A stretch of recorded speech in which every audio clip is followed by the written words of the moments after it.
Ikanos, Yesus baik. Gerakannya belum semuanya. Salam satu roh. Salam satu. Ikanos, Yesus baik. Haleluya. Jadi tadi Bapak Yosua sudah sampaikan kesaksian, katanya tidak mau sampaikan firman Tuhan. Maka orang Israel itu dua kakinya, satu Yosua, satu lagi siapa? Kaleb. Jadi kalau Bapak Yosua sudah sampaikan kesaksian, ini Bapak Kaleb menyampaikan firman Tuhan. Saudara, saya mau menyampaikan ini supaya kita tetap ingat, ulang terus, ulang, supaya kita memakan firman Tuhan itu, kita hidupi dan kita diberkati. Karena dari Natal kemarin Tuhan menuntun kita bahwa perjalanan kita itu seperti perjalanan bangsa Israel, dan hanya 2 orang dari 2 juta yang sampai kepada janji Tuhan, namanya Yosua dan Kaleb. Ada 3 yang selalu mereka lakukan. Yang pertama masih ingat? Mereka memegang teguh janji Tuhan. Yang kedua masih ingat? Suka membawa kabar baik. Yang terakhir mengikut Tuhan sepenuh hati. Jadi menjadi pembawa kabar baik ini penting. Kabar buruk udah banyak. Tadi disaksikan salah satu Bapak Yosua itu menyampaikan kabar baik. Sekalipun di tengah keadaan yang tidak mengenakan, tetapi juga menyampaikan janji Tuhan bahwa kita pasti diberkati, kita akan naik dan bukan turun. Haleluya. Makanya di awal tahun baru Tuhan menuntun kita dalam Amsal pasal yang keempat ayat yang berapa? 18. Jalan orang benar itu seperti matahari pagi, naik dan berhenti di siang hari, tengah hari. Jadi dia tidak turun lagi. Jadi Tuhan membawa kita naik dan bukan turun. Cuman yang jadi persoalannya, mata kita selalu melihat keadaan. Mata kita, pikiran kita selalu membandingkan kondisi keadaan dengan janji Tuhan. Lalu kita menghitung keadaan ditambah kondisi dikalikan dengan situasi sama dengan nggak mungkin dapat janji Tuhan. Itu pikiran manusia. Tetapi saya mau membawa kabar baik bagi kita bahwa orang benar hidup karena apa? Iman. Karena iman.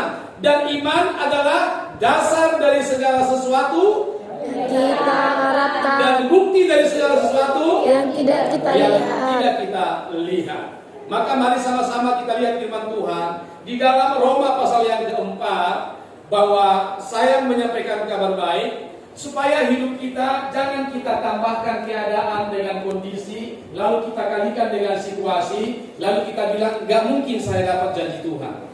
Tetapi kita pakai rumus firman Tuhan, orang benar itu hidup karena percaya, bukan karena kekuatan. Roma pasal yang keempat ayatnya yang ke-18-19.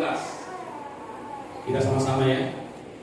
Kita semua umat Tuhan, yakinkan dirimu, dan ini adalah pesan firman Tuhan yang akan terjadi menurut imanmu.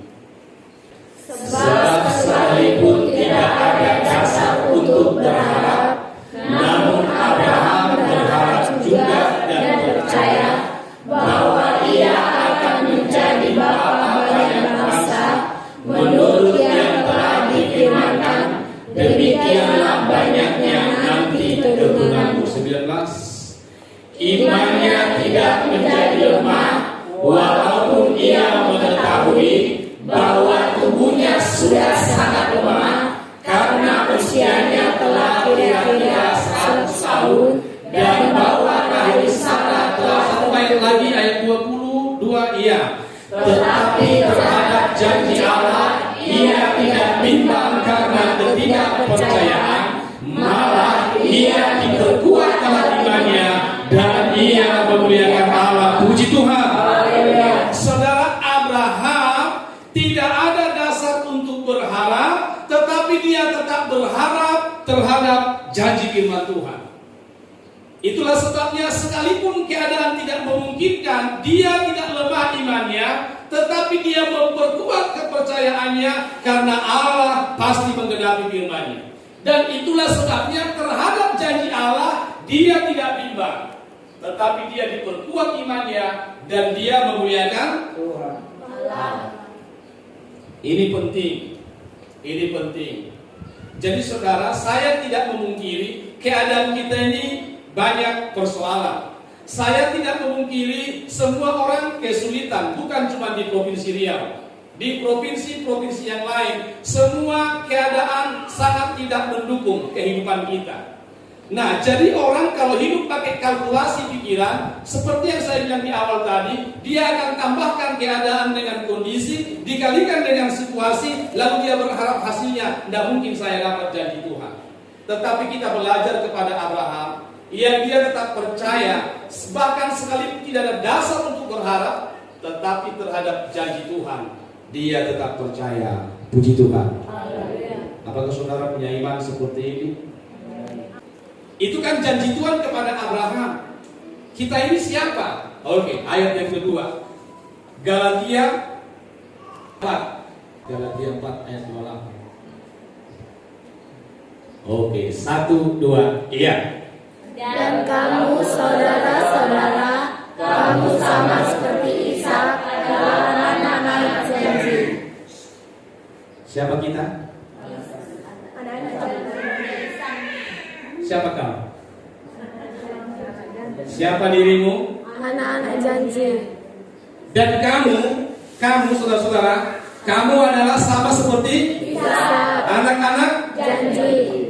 Jadi janji Tuhan kepada Abraham dan kepada Ishak, janji yang sama itu milik kita. Makanya saya selalu mengatakan kebenaran firman Tuhan yang bahkan bertolak belakang dengan keadaan. Tahun 2024 kita akan baik-baik saja. Kita akan semakin baik-baik saja. Kita akan semakin naik dan bukan turun. Itu kata firman Tuhan menurut Amsal pasal yang keempat ayat 18. Lalu aku kayak mana? Kayak gitu. Seperti Ishak, kita anak-anak janji. Jadi saudara, keadaan Ishak diberkati bukan karena dia mendapatkan keadaan yang baik, tetapi karena dia mendapatkan berkat Tuhan. Yang saya sampaikan, Tuhan baik sama kita.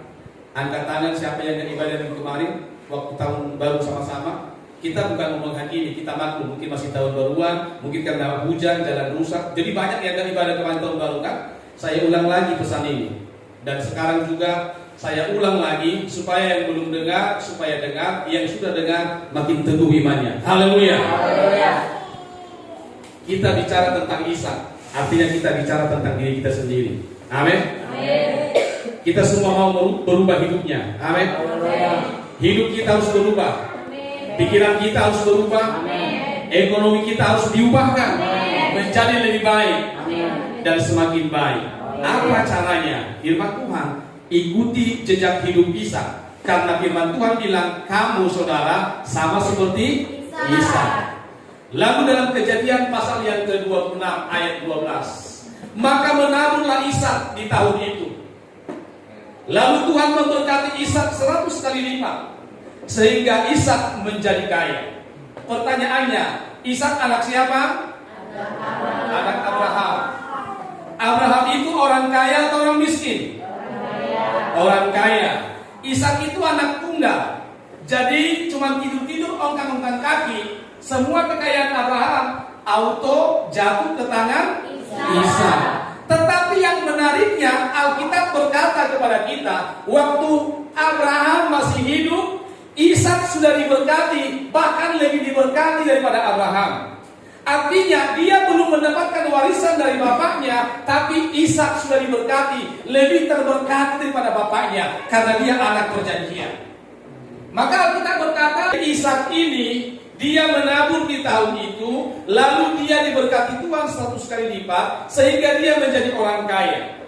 Ayat itu sebenarnya bukan hanya menjelaskan kondisinya Ishak, tapi dia menjelaskan proses bagaimana Ishak menjadi orang kaya, sementara dia belum dapat dari bapaknya. Di sini Ishak juga hidup dan dia diberkati, karena dia anak perjanjian. Saya mau bilang sama kita, kalau kita adalah anak perjanjian sama seperti Ishak, kita hidup mesti diberkati Tuhan. Mesti diberkati Tuhan. Diberkati Tuhan. Amin. Diberkati Tuhan. Tapi kau harus menabur. Menabur artinya harus ada yang melakukan. Harus ada yang kau kerjakan. Saya mau bilang sama kita, Tuhan nggak mau kita hidup kere-kere terus, nggak mau. Tuhan bahkan nggak benci sama keadaan miskin. Kalau Tuhan nggak benci pada keadaan miskin, Dia nggak mati di kayu salib. Ada yang berkata Dia kaya rela jadi, supaya apa coba? Supaya kita jadi kaya. Maka kata firman Tuhan, jika bapak yang jahat aja tahu berbuat baik kepada anaknya, apalagi bapak yang di surga, Dia tahu dan memberi bahkan sebelum kau memintanya. Haleluya. Ini harus clear, ini harus jelas. Cuman kembali kepada Ishak. Kenapa Ishak? Karena kamu saudara-saudara, kamu sama seperti Ishak. Maka menaburlah Ishak di tahun itu. Kata kuncinya harus ada yang kau tabur, supaya ada alasan Tuhan memberkati kau 100 kali lipat. Puji Tuhan. Jadi yang sekolah, taburlah belajar banyak-banyak. Jangan diemnya yang banyak-banyak, tabur belajarnya banyak-banyak. Maka kalau kau mau menuai prestasi, taburlah jam belajar banyak-banyak. Anak sekolah katakan Amin. kalau kau yang bekerja, anak-anak muda, kau ingin menuai, bekerjalah sungguh-sungguh. Lewat pekerjaanmu lah engkau diberkati Tuhan. Engkau seorang karyawan, jadilah karyawan yang rajin. Engkau seorang akunting, jadilah akunting yang jujur. Maka Tuhan akan memberkati engkau 100 kali lipat. Amin. Dan kita ibu-ibu, bapak-bapak, apapun pekerjaan kita, mau serabutan, mau di perkebunan, bekerjalah sungguh-sungguh. Tuhan akan memberkati perbuatan tangan kita. Yang percaya katakan amin. Yang sering-sering katakan amin. Haleluya. Nah, yang terakhir, karena kita sama seperti Ishak. Ini saya ulang lagi persis di tahun baru semalam. Ini pesan Tuhan, dan saya tidak ragu menyampaikan ini berulang-ulang. Biarpun keadaan cepat mungkin, kok belumnya kami aman, belum diberkati kan. Pokoknya tahun ini kita akan naik dan bukan turun. Amin. Kejadian 26 ayat yang pertama. Karena ini alasan kita sering gagal untuk menabur. Jadi kalau sudah gagal menabur, ya pasti gagal menuai. 2, 3, iya. Maka timbullah kelaparan di negeri itu. ini bukan kelaparan yang pertama yang telah terjadi dalam zaman Abraham. Sebab itu Ishak pergi ke Gerar kepada Abimelek, raja orang Filistin. Maka timbullah apa? Kelaparan. Jadi kata yang di ayat 12 tadi, maka menaburlah Ishak tahun itu sedang timbul apa? Kelaparan. Artinya keadaan mendukung atau tidak? Tidak. Tidak mendukung. Keadaan, kondisi, situasi sama sekali tidak mendukung. Tetapi karena Ishak ada janji, berarti dia pegang janji Tuhan, dia percaya janji Tuhan. Karena dia percaya, dia buktikan imannya, menaburlah dia di tahun itu, dan Tuhan berkati 100 kali lipat. Orang lain tetap kelaparan, tetapi dia sudah diberkati 100 kali lipat. Kenapa orang lain tetap kelaparan? Karena orang lain berkata, ini belum waktunya menabur. Kita masih kelaparan, butuh kampung tengah. Boro-boro untuk jadi berkat, Tuhan maklumlah. Bukan hatiku nggak mau menabur, cuma kondisi ini, maklumlah kau Tuhan. Tuhan maklum, tetapi karena dia tidak menabur, maka Tuhan juga tidak punya alasan untuk memberkati. Tetapi Ishak dalam keadaan lapar itu, dia menabur, dan Tuhan pun kagum sama imannya. Memang Ishak ini ya, sudahlah kondisi kelaparan, dia nggak mau tahu. Masih sempat-sempatnya dia menabur. Tidak ada alasan untuk surga untuk tidak buka pintu berkatnya. Maka Ishak diberkati 100 kali lipat. Puji Tuhan. Jadi kita jemaat Tuhan, nanti pulang dengarlah baik-baik. Jalan orang benar seperti fajar yang tambah terang hingga tengah hari. Itu yang pertama. Yang kedua, orang yang berjalan menghadap Allah makin lama makin kuat. Di Mazmur, cari kata kuncinya, makin lama makin kuat. Jadi orang yang menghadap Allah makin lama makin kuat. Dan di 1 Korintus pasal yang ketiga yang terakhir dibilang, dan Tuhan akan membawa kita dari kemuliaan kepada kemuliaan yang semakin besar. Dari kemuliaan kepada kemuliaan yang semakin besar. Makanya ada lagunya, kalau belum hafal nanti para pemusik mari kita hafal lagu ini. Dari kemuliaan sampai kemuliaan sama. Jadi Tuhan gak mau kita kadang mulia kadang hina. Gak ada kamus Alkitab itu. Kalaupun ada itu kamus dunia kita pakai. Kenapa kita pakai itu? Pakai aja firman Tuhan. Dari kemuliaan kepada kemuliaan yang semakin besar selama-lamanya. Haleluya. Bisa angkat berkat Tuhan ini? Tepuk tangan buat Tuhan Yesus. Kami bermusik, kita ambilkan firman Tuhan dalam worship kita, penyembahan kita.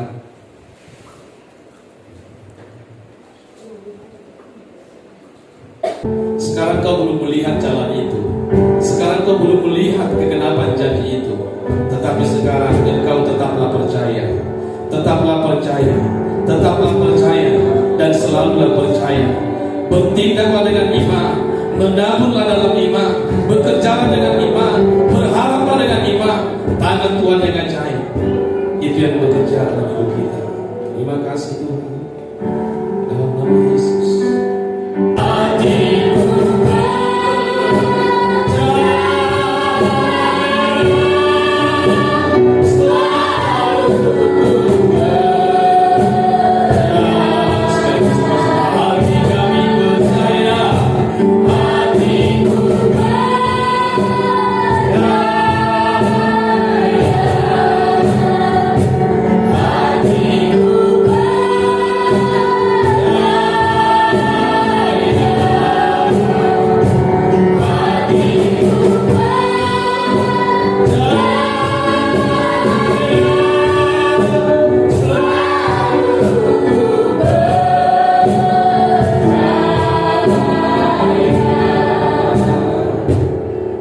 Diberkatilah kami Tuhan dalam perjanjian firman-Mu, dan karena kami adalah anak-anak janji sama seperti Ishak anak perjanjian, maka kami akan hidup dan menerima janji Tuhan dalam hidup kami. Hati kami percaya di dalam nama Tuhan Yesus. Sama-sama katakan